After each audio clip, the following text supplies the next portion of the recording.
Hello guys, আসসালামু আলাইকুম everyone. আশা করি সবাই ভালো আছেন। ঘুম থেকে ওঠার পরে একটা জিনিস অনলাইনে আসতেছে যে প্রিন্স মামুন নাকি গ্রেপ্তার হয়েছে, লায়লা নাকি তার জন্য মামলা করছে। তো প্রিন্স মামুন নিয়ে একটা ভিডিও আমি করছিলাম, ওই ভিডিওটা আপনারা অনেক পরিমাণে সাড়া দিছেন আমার ইউটিউব চ্যানেলে।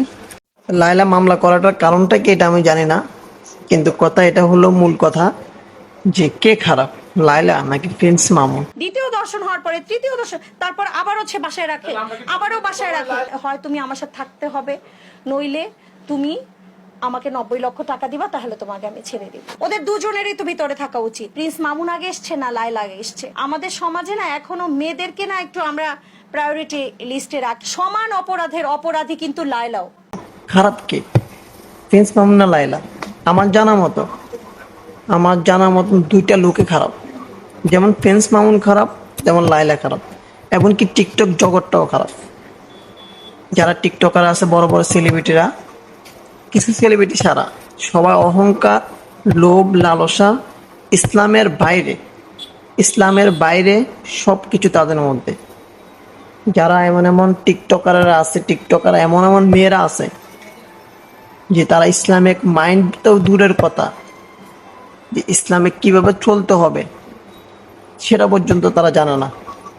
এসব মেয়েরা টিকটকে আসে, আজে বাজে ভিডিও তৈরি করে, টিকটক প্ল্যাটফর্মকে পুরো বাজে বানায় ফেলছে এইসব মেয়েরা।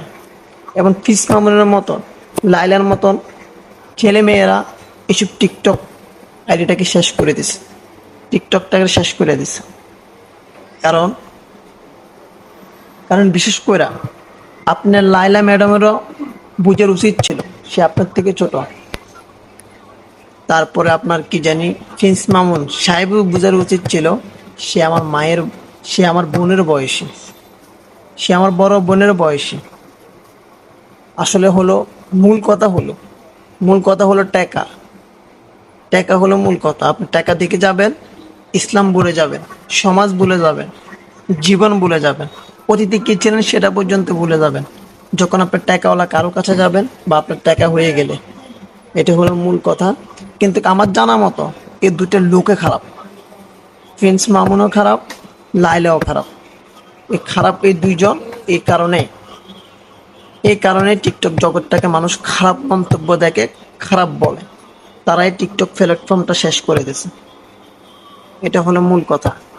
কারণ আমি সকালে উঠে দেখছি যে মামুন সাহেব গ্রেপ্তার হয়েছে, তো এটা বুঝলাম যে তারা হলো নম্বর ওয়ান ফালতু, নম্বর ওয়ান বেয়াদব, যেটা আমি মনে করি, বাংলাদেশের মানুষ মনে করে।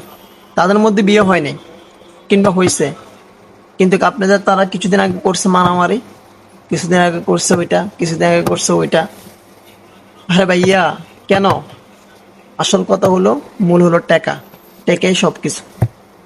টাকা হলে আপনি ইসলাম ভুলে যাবেন, টাকা হলে আপনি দিন ভুলে যাবেন, টাকা হলে আপনি অতীত ভুলে যাবেন। এটা হলো কথা। সো গাইস, আসসালামু আলাইকুম।